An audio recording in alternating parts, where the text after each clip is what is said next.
तो class 7 students, कैसे आप सब? आई होप आप सब बढ़िया होंगे। तो आइए केंद्रीय विद्यालय संगठन में आया प्री टेस्ट 2 सोशल साइंस का आपका सैम्पल पेपर सोल्व करते हैं, जो कि इसीलिए बनाया गया है कि आपकी तैयारी बेहतर हो सके। अच्छा, इस बात को समझो कि पेपर और सैम्पल पेपर में क्या फ़र्क है। आपकी तैयारी दोनों ही तरीके से बेहतर होती है। या तो किसी दूसरे स्कूल में चल रहे पेपर को सोल्व कर लो, या फिर किसी भी सैम्पल पेपर को सोल्व करो जो आपके टारगेटेड ऑडियंस, जैसे ये sample paper particular PT2 exam के लिए बनाया गया है। इसका मतलब है कि ये वो सारे क्वेश्चंस को कवर करेगा जो इम्पोर्टेंट है और जो आपको कॉन्सेप्ट्स को समझने के साथ साथ आपके सिलेबस के अकॉर्डिंग बनाया गया है। जैसे आपका सिलेबस मान लीजिए इतनी जगह में बैठता है, अब इसमें जो इम्पोर्टेंट पार्ट्स है वो कहीं बीच में छुपे हुए हैं। अब आपको सारा पढ़ना पड़ेगा, लेकिन आपको नहीं पता है इंपॉर्टेंट क्या है। तो सैम्पल पेपर बनाया जाता है इनके अराउंड क्वेश्चंस बनाकर। इनके अराउंड क्वेश्चंस बनाएंगे तो ऑलमोस्ट हमें पता चलेगा कि हम इंपॉर्टेंट पार्ट तो कवर कर ही रहे हैं। और ये इंपॉर्टेंट पार्ट तभी कवर होते हैं जब आप एक फ्लो के साथ चैप्टर को पढ़ते हो। तो अगर आप इस फ्लो को कवर कर पा रहे हो तो इसका मतलब है आप चैप्टर के इंपॉर्टेंट पार्ट को और साथ के साथ उस छुपे हुए पार्ट को भी कवर कर पा रहे हो जो यहाँ पर क्वेश्चंस नहीं पूछे गए हैं। जो क्वेश्चन यहाँ नहीं पूछे गए हैं वो भी आपके कवर हो जाएंगे अगर आप इस सैम्पल पेपर को करते हो। तो आइए बिना टाइम वेस्ट किए हम अपना सैम्पल पेपर सोशल साइंस का क्लास 7 का स्टार्ट करते हैं। आपका 1.5 घंटे का पेपर होगा, 90 मिनट्स का, जो कि 40 मार्क्स का होगा। PT2 एग्ज़ाम है जैसे कि आपको पता ही है। और अब डेली क्वेश्चन पेपर आएंगे तो आप साथ के साथ स्टार्ट करेंगे। तो सब सेक्शन ए में मल्टीपल चॉइस क्वेश्चंस आते हैं, आपको पता है। क्वेश्चन नंबर 1 पूछता है which powerful kingdom rose in the Deccan during the post Maurya period. देखो, एक पोस्ट, इससे क्या समझे, हमें हमेशा याद रखना हो कि हम मौर्य पीरियड को याद रखिए कब है, इसके बाद पोस्ट मौर्य पीरियड कब हुआ, उसके बाद की बात। और कहा गया कि मोस्ट पावरफुल किंगडम कौन सा राइज किया डेक्कन में। ठीक है, डेक्कन में कौन सा पोस्ट मौर्य काल के दौरान किंगडम राइज किया, मगध, सातवाहन, गुप्ता या चोला। तो मौर्य राज के बाद डेक्कन में, मतलब डेक्कन का मतलब क्या है? डेक्कन का मतलब है दक्षिण, दक्षिण मध्य भारत, दक्षिण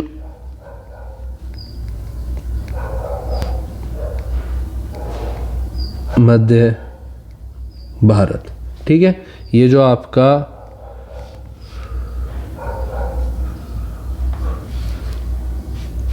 ये वाला हिस्सा है ये डेक्कन कहलाता है। ठीक है, नेक्स्ट क्वेश्चन। अच्छा, इस क्वेश्चन का आंसर क्या होगा? तो आपको बताना है कि मौर्य के बाद डेक्कन में सातवाहन परिवार ने काफ़ी हिस्सा जीता और राज चलाया। तो आपका आंसर क्या होगा? सातवाहन। ठीक है, ऑप्शन बी बिल्कुल सही आंसर होगा आपका।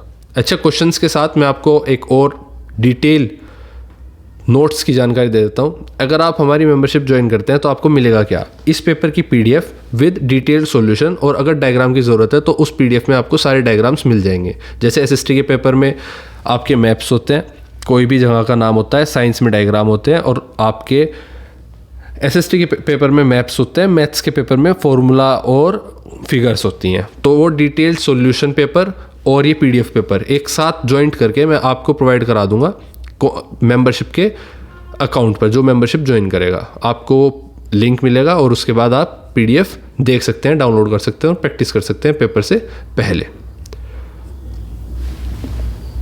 नेक्स्ट क्वेश्चन की तरफ बढ़ते हैं। Question number 2, the main problem with the barter system. देखो, बार्टर सिस्टम क्या है पहले इसको समझो। बार्टर सिस्टम अपने आप में सामान बदलने का प्रोसेस होता है, जैसे गेहूं के बदले चावल। जैसे पहले गांव में आपको पता है कि इस तरह से भी सामान खरीदा जा सकता था कि कोई आइसक्रीम वाला आया और घर से एक कटोरी गेहूं उसको दे दिए और उसके बदले आपने कुल्फ़ी ले ली। ठीक है, तो ये क्या था? बार्टर सिस्टम था, सामान के बदले सामान लेना बिना पैसों के। तो इस बार्टर सिस्टम में क्या दिक्कत थी? Option A, lack of roads, इसका तो कोई रोड की कोई बात ही नहीं है। B, double coincidence of wants. C, too much money. और डी, हाई प्राइसेस। तो डबल कोइंसिडेंस ऑफ वांट्स मतलब दोनों व्यक्तियों के पास ऐसा सामान होना चाहिए जो एक दूसरे को चाहिए हो। मतलब अगर मैंने एक कटोरी गेहूं अनाज के बदले सोचा आइसक्रीम ले लेता हूं तो आइसक्रीम मिल गई, लेकिन अगर मेरे पास आइसक्रीम लेने के लिए मेरे पास क्या नहीं है, गेहूं नहीं है, और मैं कहने लगा चावल के बदले दे दो, और चावल की ज़रूरत नहीं है उसको, तो वो क्यों देगा? तो इसमें प्रॉब्लम थी कि दोनों चीज़ें दोनों को पसंद आनी चाहिए, मतलब उनको ज़रूरत होनी चाहिए। अब मान लीजिए मुझे कुछ और चाहिए, आइसक्रीम के बदले मुझे चाहिए फ्रूट्स, एप्पल लेना है मुझे, तो आइसक्रीम वाले के पास एप्पल नहीं है और वो गेहूं के बदले लेगा, मेरे पास चावल है देने के लिए, तो प्रॉब्लम आ गई ना लेने और देने में। यही प्रॉब्लम थी, इसी को ऑप्शन बी में कहा गया है डबल कोइंसिडेंस ऑफ वांट्स, आवश्यकताओं का दोहरा संयोग। क्वेश्चन 3 पर आते हैं, which factor moderates the temperature of coastal areas. तो कौन सा ऐसा फैक्टर है जो टेम्परेचर को मॉडरेट करता है कोस्टल एरियाज पर?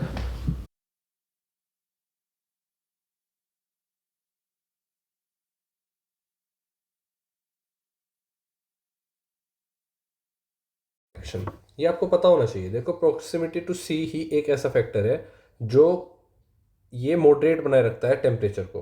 ठीक है, अब आप ये कैसे करोगे, ये आप कैसे समझोगे? आप समझो जैसे बराबर में सी, कोस्टल एरियाज वो होते हैं जहाँ पर लैंड का वो टुकड़ा जो समुद्र से जुड़ा होता है। ठीक है, अब उस जगह पर ठंडी हवाएं रहती हैं, गर्मी ज़्यादा नहीं होती, ठंड ज़्यादा नहीं होती, क्योंकि पास में क्या है, समुंदर है। तो समंदर गर्मियों में ठंडा और सर्दियों में गर्म रखता है, कोस्टल प्लेसेस के वेदर को मॉडरेट करता है। ये आपका प्रॉपर आंसर होगा। तो करने का बचा नहीं कुछ और लिखने का कुछ है नहीं, तो ऑप्शन सी बिल्कुल सही है। नेक्स्ट क्वेश्चन पर देखते हैं, which group issued some of the finest ancient India. तो कौन सा ऐसी डायनेस्टी थी या कौन सा ऐसा ग्रुप था जो बेस्ट, फाइनेस्ट मतलब बहुत अच्छी कलाकारी करते थे किसको, गोल्ड कॉइन बनाने में। तो एंशिएंट इंडिया में कौन थे वो लोग थे आपके पुराने भारत में कौन से लोग सबसे अच्छे सोने के सिक्के बनाते थे?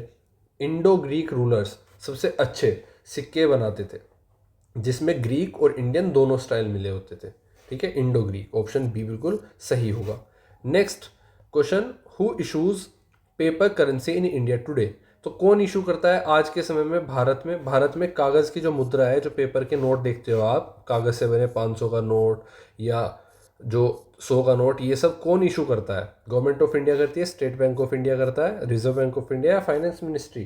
तो आपको ये पता होना चाहिए कि आज भारत बैंक जो नोट्स होते हैं पेपर मनी है, वो जारी करता है Reserve Bank of India. Option C बिल्कुल सही है। क्वेश्चन नंबर 6 पर आते हैं, the word monsoon comes from the language. Option C बिल्कुल सही है, अरेबिक। 7 पर आते हैं, what is the commercial use of media called. तो कमर्शियल मतलब मीडिया को अगर इस तरफ से उस तरफ यूज़ करते हैं और उससे पैसे कमाते हैं तो उसको क्या बोलते हैं? ए सेंसरशिप, बी एजेंडा सेटिंग, सी एडवर्टाइजिंग और डी पब्लिक प्रोटेस्ट। तो उसको बोलते हैं एडवर्टाइजिंग, ऑप्शन सी। ठीक है, नेक्स्ट क्वेश्चन तरफ, विच style of art is known for marble stone statues of Buddha blending India and Greek features. तो भारतीय और यूनानी विशेषताओं के मिश्रण वाली बुद्ध की संगमरमर पत्थर की मूर्तियों के लिए कौन सी कला शैली जानी जाती है? कौन सी कला शैली जानी जाती है? आपको पता होना चाहिए, हमेशा याद रखना है आपको कि ये Gandhara style, option C Gandhara style, इसको गंधार शैली भी कहते हैं, ऑप्शन सी गांधार शैली। क्वेश्चन नंबर 9 पर आते हैं, which of the following is an example of digital money. Gold, wheat, debit card और आयरन। देखो डिजिटल मनी, यहाँ पर मनी की बात की गई है डिजिटली। गोल्ड क्या डिजिटल है? व्हीट, आयरन, ऑप्शन ही ऐसी दे दिए कि आपको कुछ करने की जरूरत ही नहीं, तो ऑप्शन सी डेबिट कार्ड को सही होगा।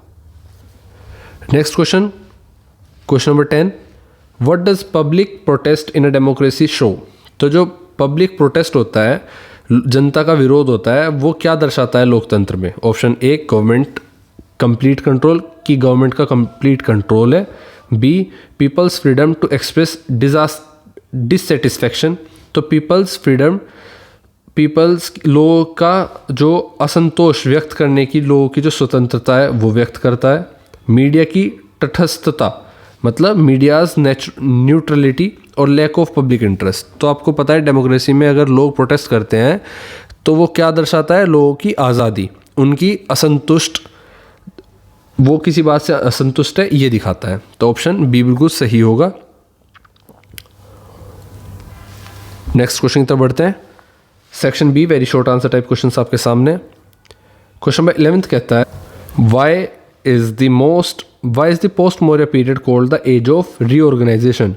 क्यों जो मौर्य काल था, मान लो ये समय सीमा है, यहाँ पर मौर्य काल आया इतने समय में, इसके बाद के पीरियड को जितना भी चल रहा है आगे का ये चला, वो एज ऑफ रीऑर्गेनाइजेशन क्यों कहलाया, ये आपसे पूछा गया है।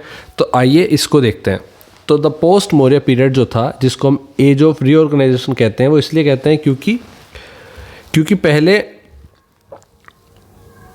पहले बड़ा मौर्य साम्राज्य था, जो मौर्य साम्राज्य था वो पहले बड़ा था, उसके टूटने के बाद कई छोटे और नए राज्यों में जगह ली, कई राज्यों ने जगह ले ली, छोटे छोटे नए नियम और व्यवस्था बनी।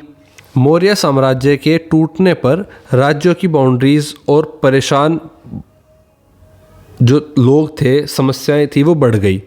ठीक है, नए शासक, नए राज्य बंधन और प्रशासनिक व्यवस्थाएं बनी। तो जब चीज़ें टूटती हैं, बिखरती हैं और छोटे छोटे राज्य बन गए, जिस जगह पर पहले एक साम्राज्य था, जब छोटे छोटे राज्य बिखर गए और नई व्यवस्थाएं बनी, हर तरह से इनको असेंबल किया गया और असेंबल करके इनको प्रॉपर तरीके से चीज़ें चली। जब ये सही तरीके से असेंबल हुए, रीऑर्गेनाइज हुए, तो एज ऑफ रीऑर्गेनाइजेशन इसको कहा गया। ठीक है, ये इसका कारण है। अब इसको लिखेंगे कैसे, आइए वो देखते हैं। तो आप इसको कुछ इस तरह से लिखोगे कि मौर्य अब इसको दो तरह से लिख सकते हो आप, बहुत ज़्यादा खींच कर भी लिख सकते हो, बहुत कम भी। क्वेश्चन को उस हिसाब से लिखते हैं जिस हिसाब से उसका नंबर है।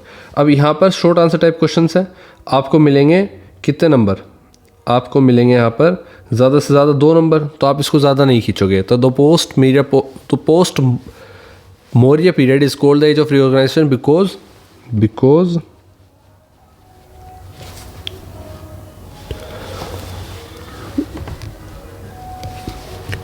after the fall of the Maurya Empire,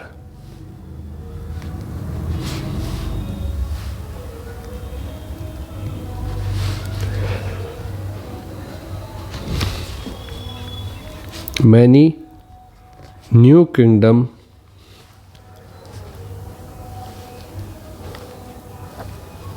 emerged and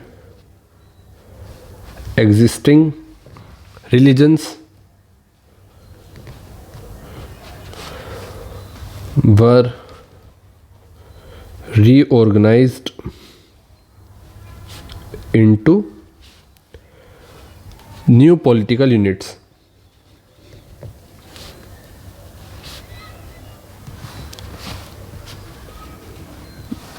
Which constantly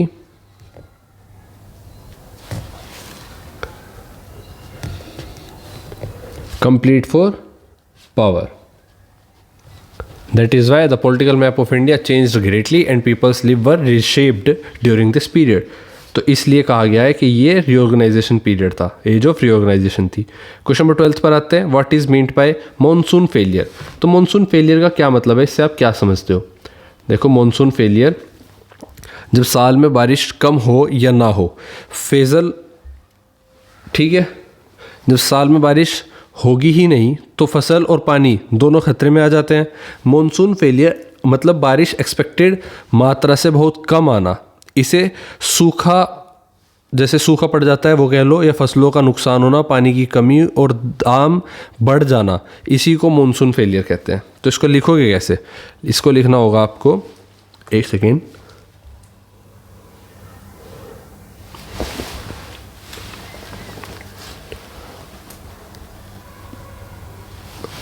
monsoon failure means, तो ये आप अपने आंसर में लिख सकते हो कि monsoon failure, basically monsoon failure means that a region receives very poor और insufficient rainfall. This is very important.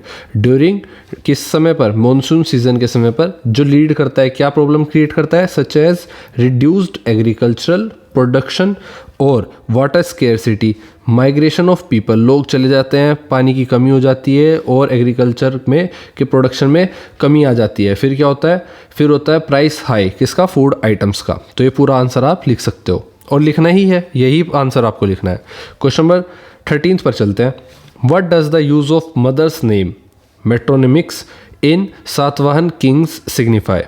तो आपको बेसिकली बताना है कि अगर सातवाहन जो राजा थे, राज्यों का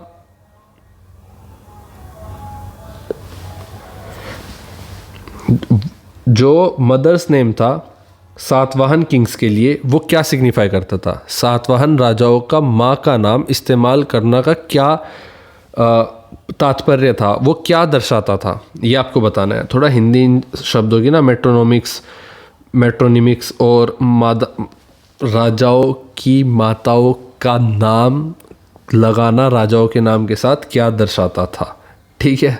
तो थोड़ा सा फम्बल हो गया था। आइए देखते हैं। तो अगर राजा माँ का नाम लेता है तो माँ या माँ का परिवार को इज्जत मिलती थी, इस तरह से ये काम कर रहा था, ठीक है। इसे पता चलता था कि सातवाहनों में रॉयल महिलाओं का दर्जा उचित था, माँ का वंश से संबंध दिखाकर राज्यिक संबंध मजबूत किया जाता था। मतलब जो आज पेट्रोनोमिक, जो आज पितरात्मक सोच है, कल्चर है, वो पहले माता की साइड शिफ्टेड था, ठीक है। तो उसको कैसे लिखोगे आंसर के रूप में कि it signifies that women, it, यहाँ से मान लो आप अपना answer, it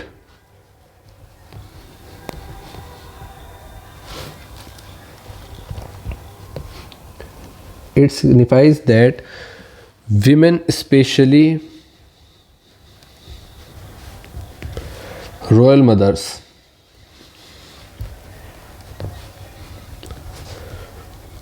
held high status,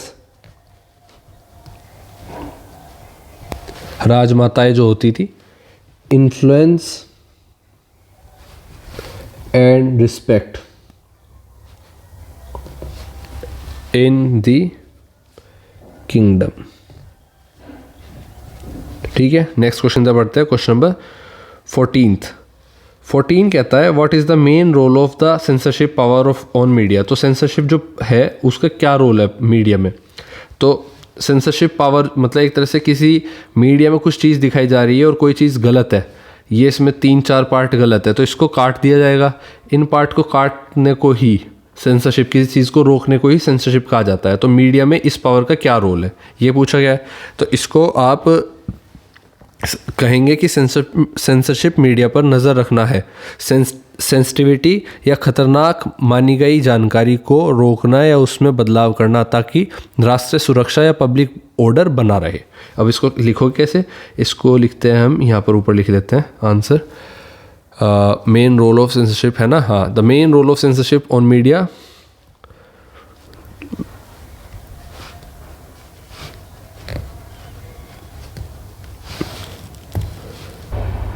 तो इसमें आप लिख सकते हो कि the main role of censorship on media is to prevent publication और ब्रॉडकास्ट ऑफ सर्टेन न्यूज़ और इन्फॉर्मेशन बाय द गवर्नमेंट।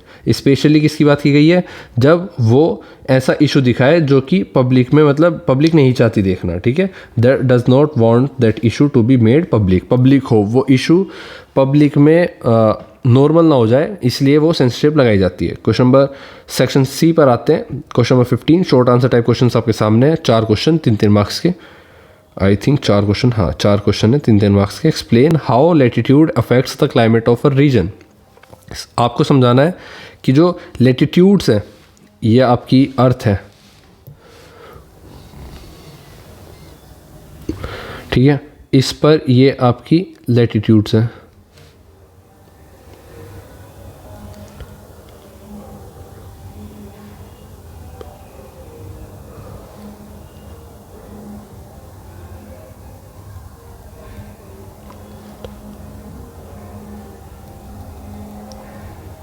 ठीक है, इतना समझे। अब ये बास्केटबॉल लग रही है आपको, वाह बहुत अच्छे। ये नॉर्थ पोल आपका, ये आपका साउथ पोल, ये आपकी इक्वेटर, फिर ये आपके दोनों लैटिट्यूड्स है। अभी लैटिट्यूड्स कैसे काम करते हैं, यहाँ पर इमेजिनरी लाइंस है जिससे हम टाइम नोट करते हैं और बहुत सारी चीज़ें हैं जो हम कैलकुलेट कर सकते हैं, ठीक है। ये हमने मानी हुई है ह्यूमंस ने। तो बेसिकली आपसे पूछा गया है कि कैसे लैटिट्यूड अफेक्ट करती है क्लाइमेट ऑफ अ रीजन को। तो समझाइए कि अक्षांश किसी क्षेत्र की जलवायु को कैसे प्रभावित कर सकता है, कैसे कर सकता है। तो लैटिट्यूड बताता है कितना दूर हो, मतलब आप कितना इक्वेटर से, इस लाइन से, इस ब्लू वाली लाइन से आप कितना दूर हो ये बताता है, इसीलिए बनाई गई ये imaginary line.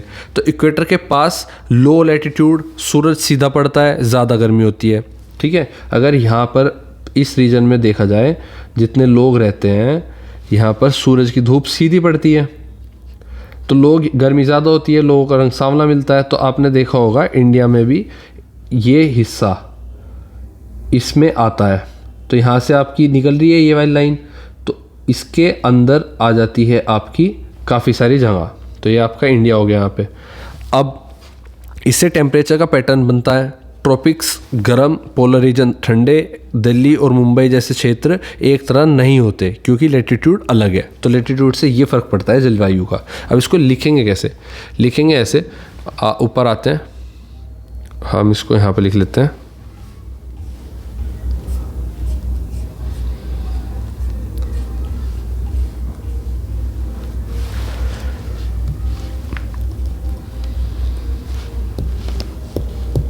Areas near the equator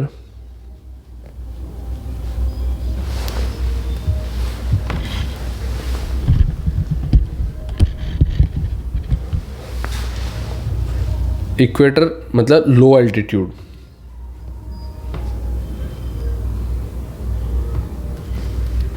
इसको भी हम थोड़ा कम कर देते हैं, 2 पर कर देते हैं। लो एल्टीट्यूड की बात की गई है। रिसीव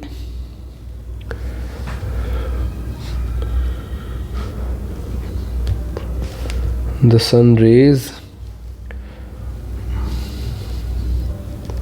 ऑलमोस्ट डायरेक्टली और परपेंडिकुलरली,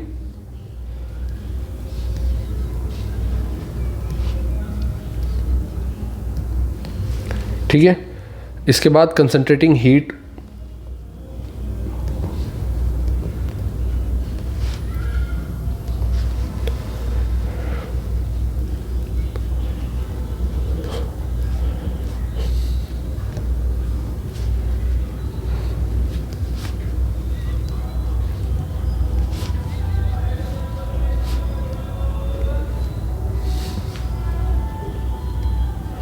तो कहा गया कि एरिया जो कि इक्वेटर के पास है वो रिसीव करता है सन रेज को almost directly perpendicularly, concentrating heat on a smaller surface area. That is why वहाँ पर क्या मेकिंग क्या होती है, मेकिंग दीज रीजन, वो रीजन कैसे बनते हैं, वार्मर, ठीक है। दूसरा पॉइंट है, दूसरा पॉइंट लिखेंगे हम यहाँ पर कि एज लैटिट्यूड इंक्रीज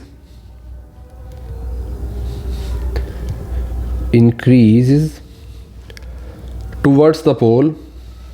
इसी के साथ आगे बढ़ते हैं और अपना 15th क्वेश्चन, जैसे आपने देखा कि दूसरा पॉइंट क्या था, as latitude increases toward the poles the areas receives the sun rays at an oblique angle. देखो ओब्लिक एंगल का मतलब है डायरेक्ट ना पड़ना। अगर सन रेज इस तरह से पड़ेंगी किसी ऑब्जेक्ट पर तो यहाँ पर गर्मी कम पड़ेगी, ठीक है। उसकी गर्मी सबसे ज़्यादा तीव्रता कहाँ होगी, जहाँ पर वो बिल्कुल स्ट्रेट पड़ रही है, ठीक है, ये वाला पोर्शन। और जहाँ पर कर्व पड़ रही है वहाँ पर थोड़ा गर्मी कम हो जाएगी। जैसे आपको पता है शाम के समय किसी भी जगह पर जब सूरज डूबने लगता है तो कर्व्ड रेज आती हैं, इसीलिए आपको थोड़ा ठंडक फील होती है, ठीक है। नेक्स्ट पॉइंट कर सकते हैं इसका, आइए लिखते हैं कि sunlight in polar regions passes through, यहाँ पर लिखते हैं sunlight in polar regions passes through, कहाँ से, more of the earth's atmosphere,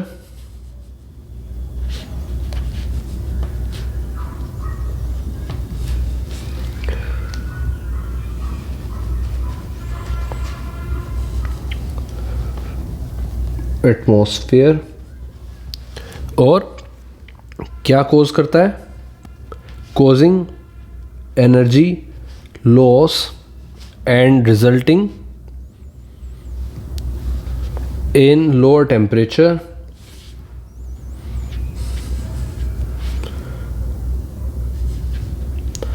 compared to the equatorial regions, ठीक है। तो यही काम कहाँ पर होता है, यही काम होता है आपके पोलर रीजन पर। पोलर रीजन पर क्योंकि और भी ज़्यादा कर्व्ड, और जैसे यहाँ पर सूरज है मान लो, और इससे ये रेज जा रही हैं, ये रेज जा रही हैं चारों तरफ को। अब यहाँ पर रेज ऐसे निकल गई, क्या यहाँ पर पहुँची? ये आपका एनवायरनमेंट है, ये आपका एनवायरनमेंट है, ठीक है। तो रेज कहाँ से निकल गई? रेज तो यहाँ से निकल गई, यहाँ पर पहुँची नहीं दोनों पोल पर। अगर पोल पर नहीं पहुँची और रेज हवा में से निकल गई, एटमॉस्फेयर से निकल गई, तो इसका मतलब है यहाँ पर टेम्परेचर बहुत ज़्यादा कम हो जाएगा, और कम होने की वजह से यहाँ पर सर्दी ज़्यादा हो जाएगी। तो यही इसका कारण होता है, ठीक है। प्रॉपर हमने देख लिया। नेक्स्ट क्वेश्चन तो बढ़ते हैं, क्वेश्चन नंबर 16 पर आते हैं। Describe any 3 feature of Satavahana administration. तो सातवाहन जो लोग थे, प्रशासन था, उसके बारे में 3 विशेषताएं बतानी है आपको, ठीक है। 3 फर्स्ट वन लिखेंगे आप कि रॉयल वुमेन का रोल बहुत बड़ा था, लैंड ग्रांट्स काफ़ी थी, और व्यापार और राजस्व रेवेन्यू बहुत अच्छा चल रहा था। तो इसमें आप लिख सकते हैं कि रॉयल वुमेन, जो सबसे पहले क्वेश्चन हमने देखा था, इसमें क्वींस और मदर्स जो थी, राजाओं की माताएं जो थी, उनका महत्व ज़्यादा होता था। इंस्क्रिप्शंस रॉयल मदर और women role in culture is more dominating and respectful. दूसरा पॉइंट हो सकता है आपका कि लैंड ग्रांट्स काफ़ी होती थी।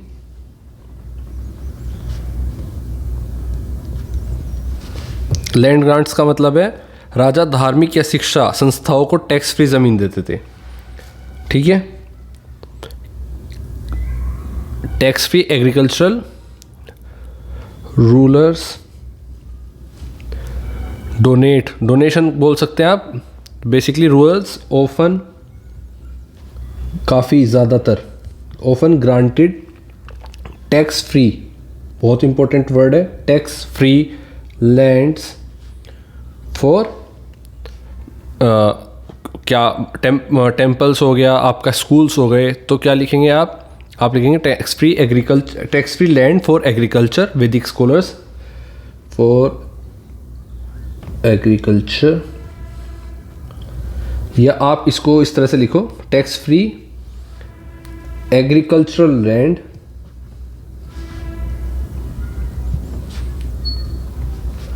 फॉर, इसको हम लिखते हैं tax free agricultural land for religious purpose से कह लो आप, लैंड फॉर और टू वैदिक पीपल, वैदिक बेसिकली स्कॉलर्स,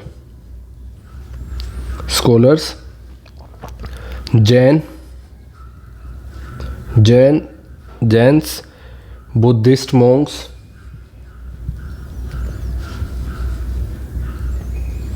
ठीक है। और कहाँ देते थे? Made donations,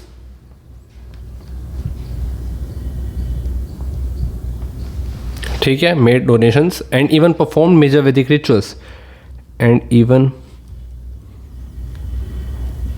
perform Vedic rituals showing that women had Vedic rituals हो गया, ठीक है। और indicating a system where the king supported religious institutions through administrative land grants, और इंडिकेट करते थे। इसको आप बढ़ा सकते हो लेकिन इतना काफ़ी है, ठीक है। दूसरा पॉइंट हो गया। और दूसरा पॉइंट आपका लैंड अगेंस्ट लैंड ग्रांट्स, ये आपकी हेडिंग हो गई। पहली हेडिंग ये थी, और तीसरी हेडिंग आपकी ये हो जाएगी, ब्लू से लिखेंगे कि the administration earn income through tolls and taxes on trade. तो इसकी हेडिंग हो सकती है आपकी व्यापार, राजस्व, रेवेन्यू डाल दो आप। इसमें आप लिखेंगे कि the administration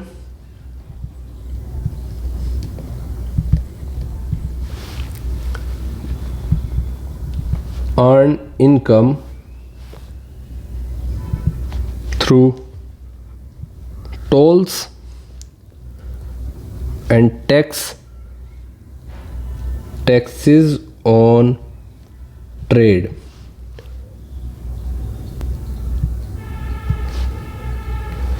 Supported by flourishing inlands and maritime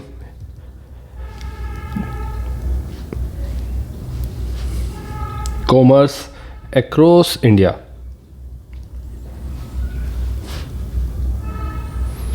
Even with the Roman empire. तो पूरा ही आंसर लिखना, ठीक है, ज़रूरी नहीं है 1 नंबर का है, 2 का आ सकता है, 3 का आ सकता है, 5 का आ सकता है। मैंने पूरा करा दिया आपको तरीके से। नेक्स्ट क्वेश्चन तक बढ़ते हैं। क्वेश्चन नंबर आपका डिस्क्राइब 3 फीचर्स हो गए। क्वेश्चन नंबर 17 पर आते हैं। Explain the concept of agenda setting. Agenda setting क्या है?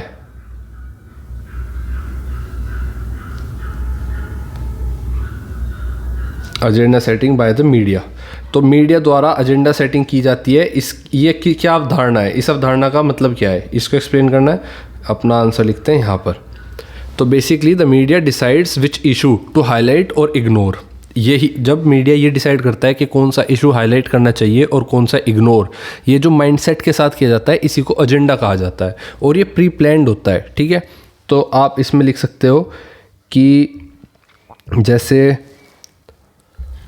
मीडिया कुछ मुद्दों पर ज़्यादा फोकस करते हैं, इससे लोगों को लगता है वो मुद्दे सबसे इम्पोर्टेंट हैं और इससे पब्लिक ऑप्शन और पॉलिसी डिस्कशंस में प्रभावित हो सकते हैं। जैसे सरकार इसका यूज़ कर सकती है लोगों को भटकाने के लिए। तो यही प्रोपेगेंडा होता है, यही एजेंडा सेटिंग होती है, ठीक है। तो आंसर्स में लिखोगे आप, यहाँ से हम स्टार्ट करते हैं।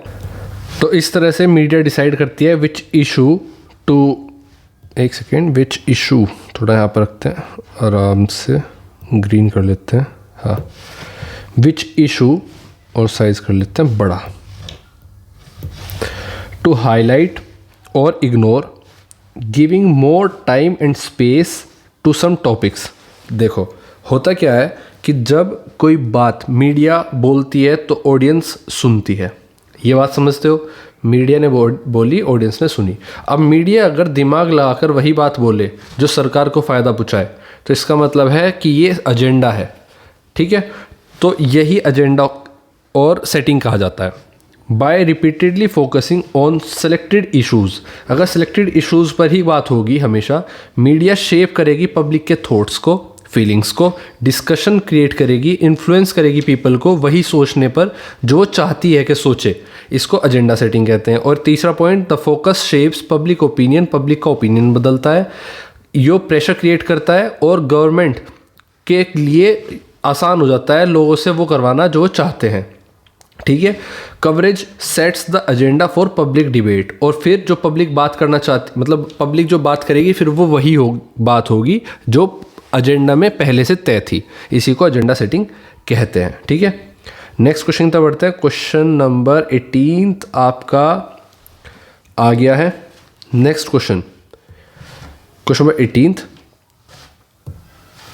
Explain the major problem that arose due to the lack of common standard measure of the value in the water system। तो वस्तु, देखो मैंने सबसे पहले क्वेश्चन कराया था 1 नंबर का, वो सेम क्वेश्चन है लेकिन ये ज़्यादा नंबर क्वेश्चन है। वस्तु नियमित प्रणाली में मूल्य के एक सामान्य मानक माप की कमी के कारण उत्पन्न होने वाली प्रमुख समस्याएं को समझाओ। प्रमुख समस्या क्या है? एक इंसान है, एक बच्चा है, उसको चाहिए खिलौना, ठीक है, उसको एक ट्रक चाहिए और बेचने वाले के पास ट्रक नहीं है, बेचने वाले के पास आइसक्रीम है, वो कह रहा है आइसक्रीम ले ले। ये बच्चा आइसक्रीम नहीं लेना चाहता। चलो एक बार को इसने मना लिया कि आप आइसक्रीम ले लो। बच्चे ने कहा ठीक है मुझे आइसक्रीम दे दो, लेकिन मैं आइसक्रीम के बदले बार्टर सिस्टम का यूज़ करूँगा। बार्टर सिस्टम, सामान के बदले सामान का आदान प्रदान। ये कहता है ठीक है मुझे गेहूँ दे दो 1 कटोरी। 1 कटोरी गेहूँ इसके पास नहीं है, इसके पास क्या है? ये कहता है मेरे पास चावल है या मेरे पास कुछ और है, बाजरा है। तो ये क्या कहेगा? नहीं मुझे तो गेहूं ही चाहिए। ये कहता है मेरे पास तो चावल है। तो समस्या आ गई ना, दोनों को अगर सेम चीज़ नहीं चाहिए तो वो एक दूसरे के साथ लेन देन नहीं कर सकते। यही मेजर प्रॉब्लम होती है बार्टर सिस्टम की। इसी को देखते हैं और अपने आंसर के रूप में लिखते हैं। तो 18 का 3-4 पॉइंट लिख लेते हैं। डबल कोइंसिडेंस ऑफ वांट्स, ये तो हमारा ऑप्शन में, मल्टीपल चॉइस क्वेश्चन में ऑप्शंस में ही दिया था, ठीक है। डबल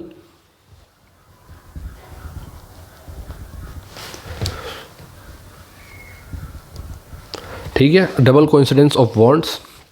दूसरा, difficulty in deciding exchange proportions. ये कौन डिसाइड करेगा कि कितना सामान लेने पर कितना सामान दिया जाए। और तीसरा, लैक ऑफ डिविजिबिलिटी।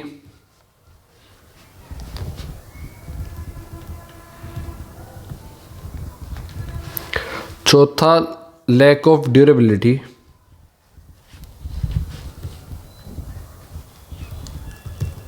अगर कुछ नहीं याद आता पेपर में तो सिर्फ आप इतना लिखकर छोड़ दिया करो, ठीक है। इतनी हेडिंग डालकर ये 4 पॉइंट लिखकर छोड़ दिया करो। अब देख लेते हैं डबल कोइंसिडेंस ऑफ वांट्स क्या है।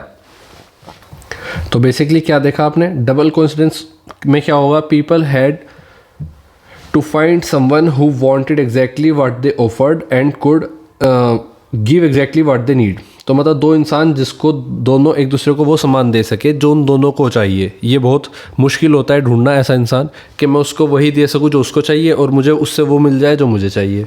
दूसरा पॉइंट कि विदाउट कॉमन वैल्यू मेजर्स, बिना दोनों के सेम, मतलब दोनों को नापने का तरीका सेम ना होने की वजह से वो सामान आदान प्रदान नहीं कर सकते।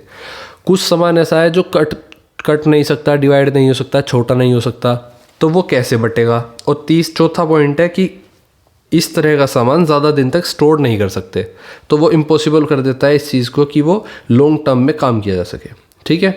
नेक्स्ट क्वेश्चन नंबर 19 पर आते हैं। Section D, long answer type question आपके सामने, जिसमें 19th क्वेश्चन कहता है discuss any 3 major climate related disasters in India, their causes, effects and preventive measures. देखो जैसे ये बड़ा क्वेश्चन है, जो मेंबरशिप ज्वाइन करने के बाद आपको पीडीएफ मिलेगी और उसके साथ जो डिटेल्ड सॉल्यूशन की पीडीएफ के साथ ही अटैच सॉल्यूशन होगा पूरा, वो कुछ इस प्रकार होगा। आइए देखते हैं 19th क्वेश्चन वहीं से करते हैं। ये आपकी पीडीएफ ऊपर पेपर की, ये तो मिलेगी, जो मैंने पढ़ाया है सब मिलेगा एज इट इज़। और इस पढ़ाई के साथ साथ ये जो मैंने टाइप कर रखा है अच्छे से, ये सब आपको मिलेगा। जैसे हमें करना है 19th क्वेश्चन, तो हम देखेंगे यहाँ पर, ठीक है। Any 3 major climate related disasters, climate related disasters जो भारत में होते हैं उसके कोज, इफ़ेक्ट्स और प्रिवेंटिव मेजर्स लिखने हैं। एक हो गया आपका साइक्लोन, हमेशा याद रखो, एक हो गया साइक्लोन, दूसरा फ्लड और तीसरा लैंडस्लाइड्स। अब होते क्या है, साइक्लोन सब पता है आपको, समुद्र में एक तूफान आता है जो इस तरह से बॉन्डर बनाता चलता है, ठीक है। समुद्र के ऊपर से स्टार्ट होता है हवा का, और ये समुद्र बह रहा है और ये ट्रैवल करता है दूर तक, किसी एक तरफ को भागता है। साइक्लोन क्यों होते हैं, इसका कोज देख लो। Cause, form due to intense low pressure system over the sea, समुद्र के ऊपर बनने वाला लो प्रेशर सिस्टम इसको क्रिएट करता है, जो कि क्या करता है, जो नमी होती है हवा में वो स्ट्रॉन्ग रोटेटिंग विंड्स बनाती है। इफ़ेक्ट क्या है इसके, ये लाइफ के काफ़ी लॉसेस, बहुत जान माल का काफ़ी नुकसान कर देता है, प्रॉपर्टी का नुकसान हो जाता है, ट्रीज़ को उखाड़ देता है और सॉइल इरोजन बहुत ज़्यादा हो जाता है इसमें। इसके प्रिवेंटिव मेजर्स क्या हैं, IMD ट्रैकिंग और अर्ली वार्निंग्स, पहले ही वार्निंग दे दी जाए कि इस क्षेत्र में साइक्लोन आ रहा है, आप इस क्षेत्र को खाली कर दें, जान माल का खतरा हो सकता है। इस तरह से आप इससे प्रिवेंट कर सकते हैं।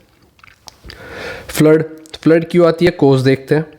हैवी रेनफॉल के कारण, ओवरफ्लोइंग रिवर लेक्स के कारण, ग्लेशियर लेक बस्ट के कारण और पुअर अर्बन ड्रेनेज के कारण। जो ड्रेनेज सिस्टम ख़राब होगा, बारिश होगी, पानी इकट्ठा हो जाएगा तो वही फ्लड का कारण बनेगा। इफ़ेक्ट क्या है इसके, inundation of land, damage to homes, infrastructure and risk to people in vulnerable states. काफ़ी सारे डैमेज दे देता है, फ्लड लोगों के घर तोड़ देती है, घर में पानी भर जाता है, इंफ्रास्ट्रक्चर ख़राब होता है और जान मान का ख़तरा भी हो जाता है।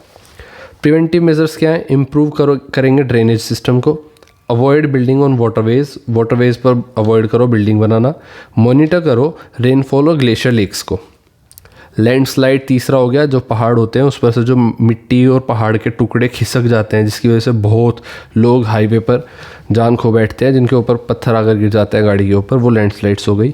इसमें पूरा का पूरा गांव भी कई बार फिसल जाता है पहाड़ी से। इसका कारण क्या है?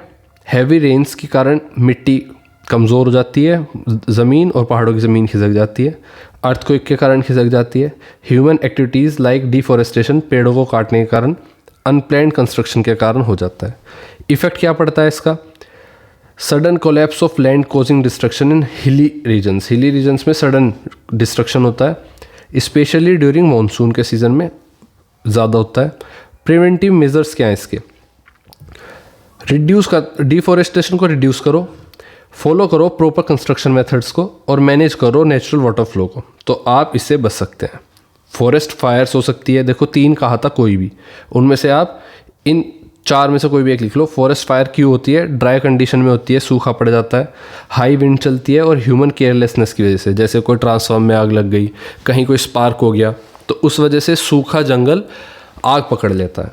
इफ़ेक्ट क्या पड़ता है? फॉरेस्ट डिस्ट्रॉय हो जाता है, वाइल्ड लाइफ ख़त्म हो जाती है, डिग्रेड इकोसिस्टम हो जाता है, काफ़ी इकोसिस्टम डिग्रेड हो जाता है, और डिस्प्लेस कम्युनिटीज़, लोग उस जंगल को छोड़ के जो वहाँ रहते थे वो चले जाते हैं। प्रिवेंटिव मेजर क्या है इसके? फायर एक्टिविटीज़ को कंट्रोल करें जो लोगों के, इंसान के द्वारा होती हैं। फॉरेस्ट को मॉनिटर करा जाए। Maintain measures that limit fire spread, तो उन मेजर्स को मेंटेन करा जाए जो फायर की फैलने को लिमिट करते हैं। और क्वेश्चन का और पार्ट देख लेते हैं। 19th और में आप क्या लिख सकते हैं? Functions of money with example. I think we okay 19th का क्वेश्चन पेपर में 19th का क्वेश्चन देखते हैं कहाँ पर है। ठीक है, और पार्ट का क्वेश्चन देख लेते हैं क्या है। Describe the functions of money with suitable examples, तो function of money suitable example के साथ डिस्क्राइब करना है, जैसे medium of exchange and store of value. उपयुक्त उदाहरणों के साथ धन के कार्यों का वर्णन करें। ठीक है, धन के कार्यों का वर्णन करते हैं। आंसर शीट में क्या प्रोवाइड कराया जाएगा आपको? आंसर शीट में आपको फंक्शंस ऑफ मनी लिखना है आपको। कैसे? आप पहले हेडिंग डालोगे, मीडियम ऑफ एक्सचेंज है, ठीक है, स्टोर ऑफ वैल्यू है, वैल्यू को स्टोर कर सकते हो आप। तो तीसरा 2 ही पॉइंट लिखने थे, एग्जाम्पल भी देना है। अच्छा, तीसरा पॉइंट है एग्जाम्पल देंगे हम। तो basically money is use to buy and sell goods. सही बात है, हम पैसे को, गुड्स का मतलब होता है कोई भी वस्तु, ठीक है, किसी भी चीज़ को खरीदने बेचने के लिए या सर्विस को उपलब्ध कराने के लिए हम पैसे का इस्तेमाल करते हैं। मेकिंग ट्रेड ईजियर, जिससे हमारा व्यापार ईजी हो जाता है। एग्जाम्पल के तौर पर देखें, your parents use money to pay the shopkeeper for groceries. सही बात है, ग्रोसरी खरीदने के लिए हमारे पेरेंट्स पैसे पे करते हैं। And the shopkeeper uses that same money to pay salaries to workers. आपके पेरेंट्स ने पैसे दिए ओनर को, ठीक है, मनी गया ओनर के पास, सामान का थैला गया घर वालों के पास, फिर मनी यहाँ से गया वर्कर्स के पास, ठीक है, मनी गया वर्कर्स के पास। तो मनी ट्रैवल कर रहा है, इसलिए इजी कर देता है, ये इसका यही काम है। स्टोर ऑफ वैल्यू, वैल्यू को स्टोर करता है। Money can be saved and use letter.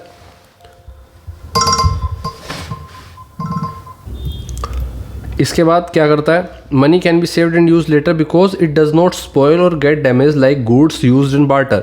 Barter में अगर आपने कोई चीज़ लेने देने के लिए रखी हुई है, जैसे गेहूं के बोरे, तो गेहूं कभी ना कभी तो ख़राब हो जाएगा, लेकिन मनी कभी ख़राब नहीं होता।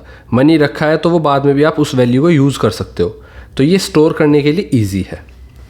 एग्जाम्पल के तौर पर, a farmer can not store wheat, जैसे मैंने एग्जाम्पल बताया आपको, अनाज स्टोर नहीं कर सकता लंबे समय के लिए, वो खराब हो जाएगा या खाया जाएगा रेट्स के द्वारा। But he can store money safely and use it later to purchase what he needs. लेकिन वो मनी को सेव कर सकता है अपनी ज़रूरतों को पूरा करने के लिए बहुत समय बाद भी। सोर्स बेस्ड क्वेश्चन आपके सामने आता है, क्वेश्चन नंबर 20। ठीक है, देखते हैं क्वेश्चन नंबर 20 क्या पूछता है हमसे। ये हम अपने क्वेश्चन पेपर पर आ गए। सोर्स बेस्ड क्वेश्चन, आपके सामने एक सोर्स होगा, इस सोर्स बेस्ड क्वेश्चन के बाद आपको एक क्वेश्चन दिया जाएगा, उसके सोर्स के बिहाफ पर आपको क्वेश्चन का आंसर देना है। पहले आप क्वेश्चन पढ़ेंगे, what was the primary source of revenue for the Gupta empire. अब देखते हैं गुप्ता एम्पायर के लिए कहाँ आ गया है। तो प्राइमरी, सबसे पहले लाइन में प्राइमरी सोर्स के बारे में बात आ गई। Primary source of revenue for the Gupta was land tax. Option में देखते हैं, ऑप्शन में नहीं है, हम अपना आंसर डायरेक्ट लिखेंगे।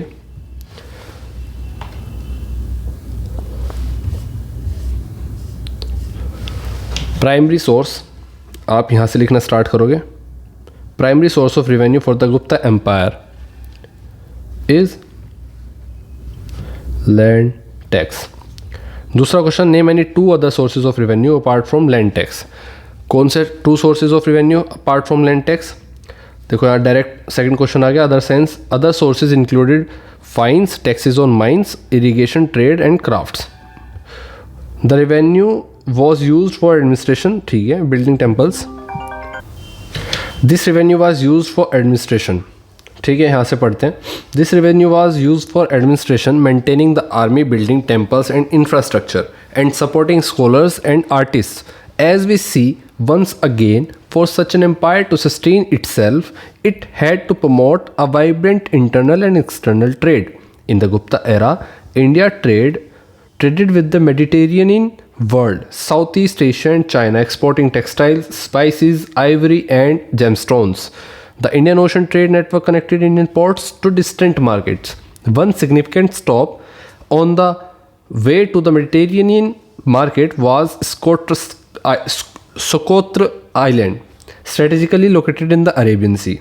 Archaeological evidence such as pottery, inscriptions in the Brahmani script. तो ब्रह्मी स्क्रिप्ट के बाद आपने देखा ये सब चीज़ें दे दी गई हैं। अब अगर क्वेश्चन से डायरेक्ट आंसर पर जाएं और पैसेज के थ्रू जाएं तो name any two other sources of revenue apart from land tax, starting में ही बता दी गए, स्टार्टिंग में ही हमने कवर कर लिया। Other source including fines, taxes and mines, irrigation, trade and crafts. तो आप क्या लिखोगे कि टैक्सेस ऑन माइंस, यहाँ पर आप सेकंड का आंसर लिख लो, टैक्सेस ऑन माइंस और taxes on trade.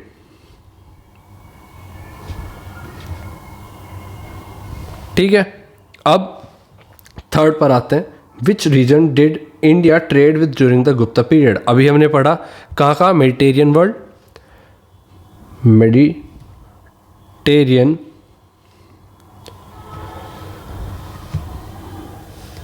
World, south east Asia and China.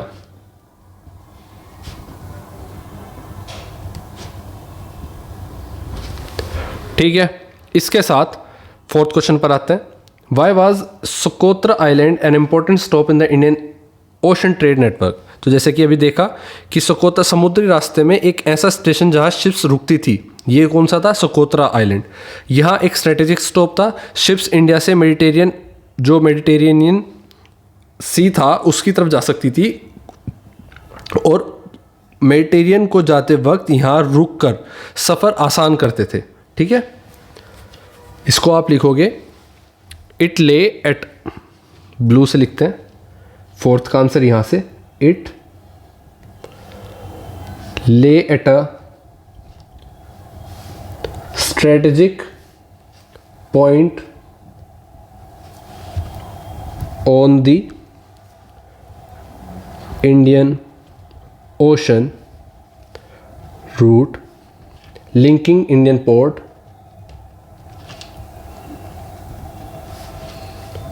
Indian ports with Mediterranean markets. So many ships halted there.